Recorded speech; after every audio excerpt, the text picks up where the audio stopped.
नमस्ते दोस्तों, मैं डॉक्टर बी डी पाटिल आप सभी का आज की इस हिंदी ऑनलाइन कक्षा में स्वागत करता हूँ। दोस्तों, पिछली कक्षा में हमने स्मशान इस मन्नू भंडारी जी की सुंदर कहानी की शुरुआत की है और इस कहानी का छोटा सा परिचय देने की हमने कोशिश की। तो आइए चलते हैं आज इस कहानी को देखते कि कहानी कैसी है। तो दोस्तों, इस कहानी में जैसे यहाँ पे अनेक चित्र बनाए गए इस फलक पर। यहाँ पे स्मशान है जहाँ पे हम लोग डेड बॉडीज को जलाते हैं। ये पहाड़ी है और ये शहर है। पहाड़ी, शहर और स्मशान के बीच खड़ी है। ये युवक है, इस कहानी का पात्र है।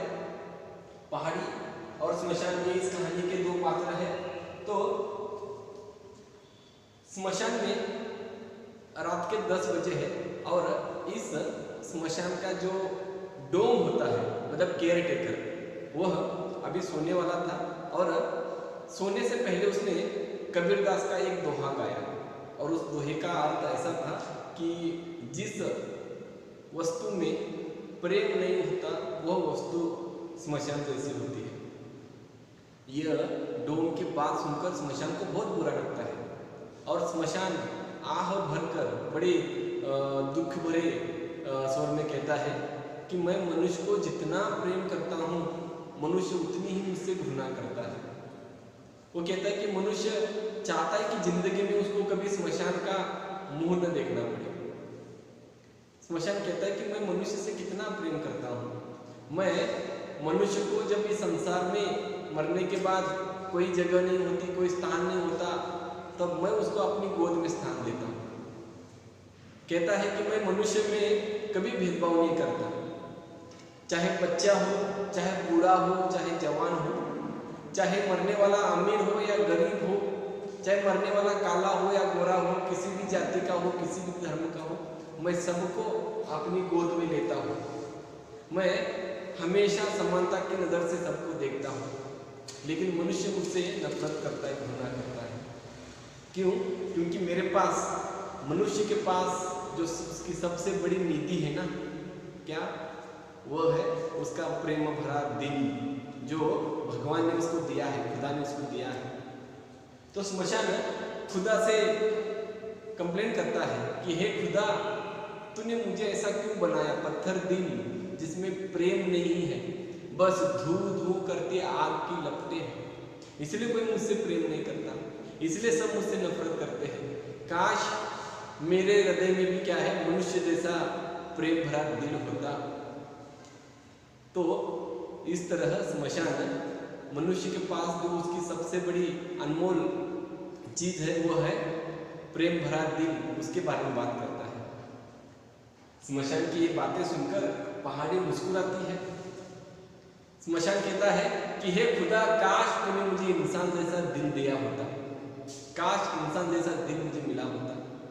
पहाड़ी मुस्कुरा कर कहती है, तुझे बड़ी तमन्ना है इंसान बनने की, इंसान जैसा दिल पाने की।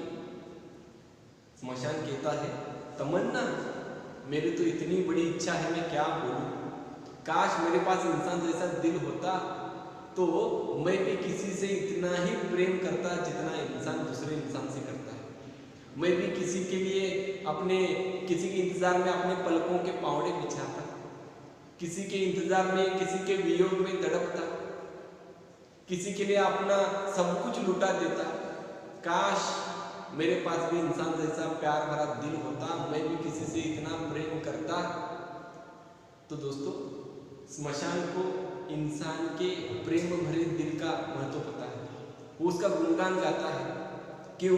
क्योंकि वो हर रोज देखता है कि जो भी कोई मरता है, मरने के बाद अपने परिजन जो है ना, उसको वहाँ पे लेके आते हैं स्मशान में जलाने के लिए। तो वहाँ पे वो कितना प्रेम व्यक्त करते हैं, मरने वाले के लिए कितना रोते हैं उसके परिजन। तो इसलिए क्या है, इसलिए ये स्मशान जो है ना, स्मशान कहता है कि काश मेरे पास भी इंसान जैसा दिल होता।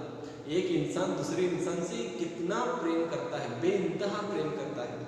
जब कोई उसका चाहने वाला गुजर जाता है तो वो किस कदर रोता है, कितनी पीड़ा होती है उसको ये संसार नश्वर लगता है, वो उसके लिए अपना संसार छोड़ने के लिए भी तैयार हो जाता है।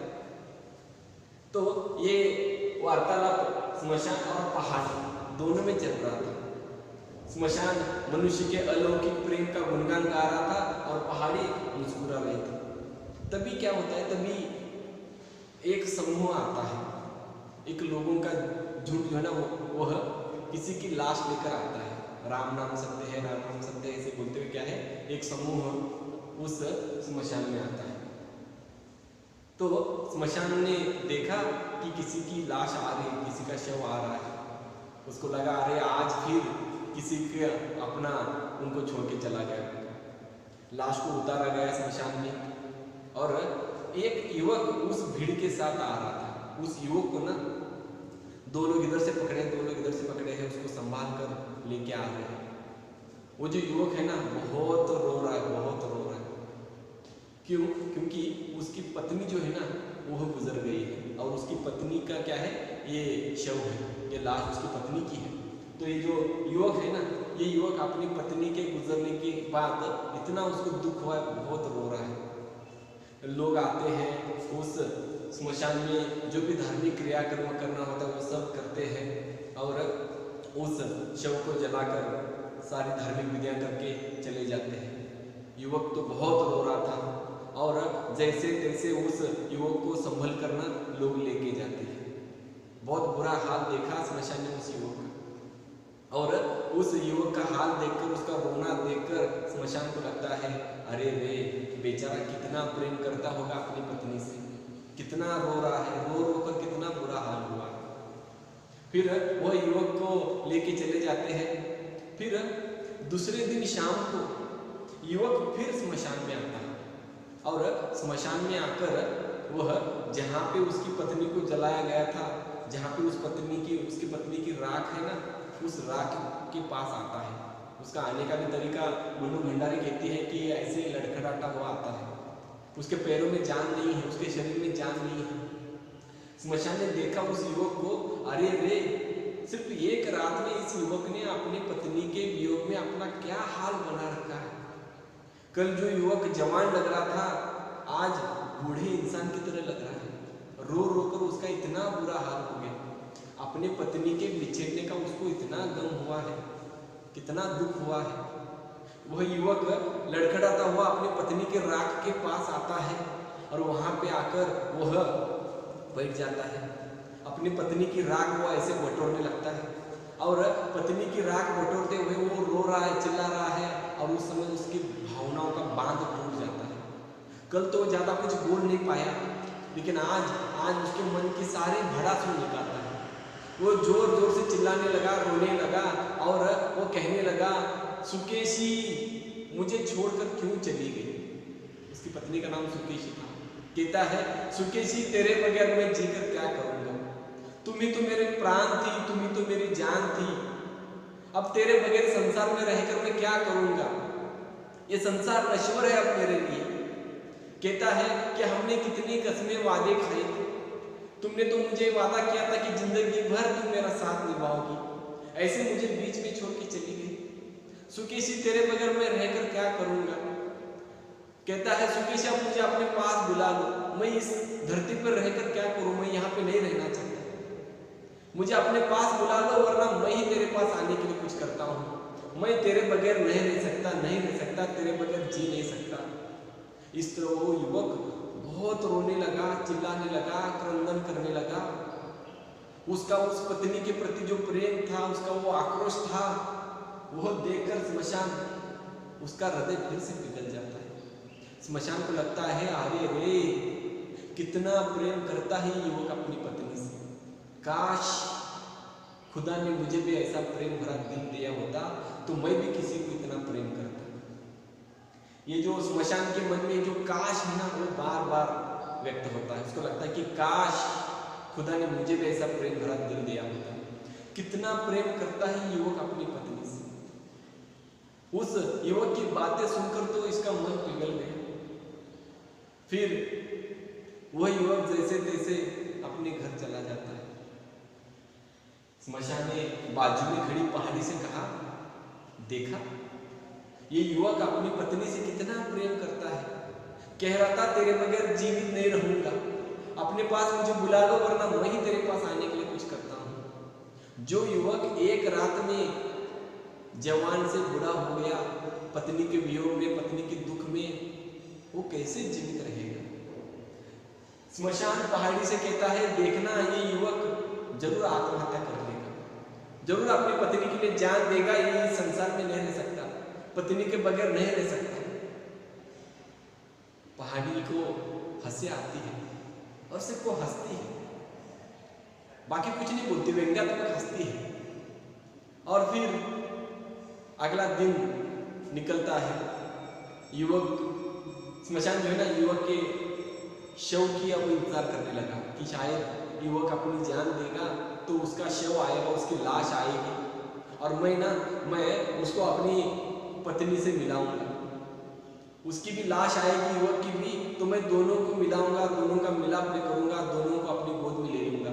उसकी पत्नी तो मेरे गोद में पहली है, उसकी भी लाश आएगी तो मैं उसको भी अपनी गोद में ले लूंगा और दोनों को मैं मिलाऊंगा। ये सपना जो है ना, ये सपना स्मशान देखने लगा कि युवक की लाश आएगी तो मैं अपनी उसकी पत्नी से मिलाऊंगा। पूरा दिन बीत गया लेकिन उस युवक का शव नहीं आया। फिर और दूसरा दिन आया, स्मशान फिर उस युवक की लाश की इंतजार करने लगा, फिर भी उस युवक की लाश नहीं आई।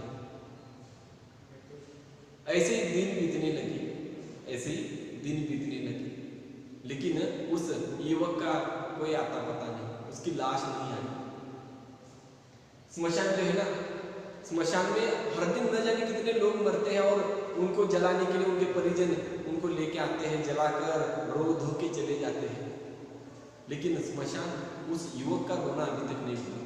उसको लगा कि उस युवक ने जरूर आत्महत्या की होगी, शायद उसने ऐसे तरीके से आत्महत्या की होगी कि उसकी लाश मेरे तक नहीं पहुंची, शायद वो नदी में वगैरह कूद गया होगा और उसकी लाश बहकर किसी दूसरे गांव में चली गई होगी, इसलिए उसकी लाश मेरे तक यहाँ तक नहीं आई, लेकिन मरा होगा जरूर पक्का।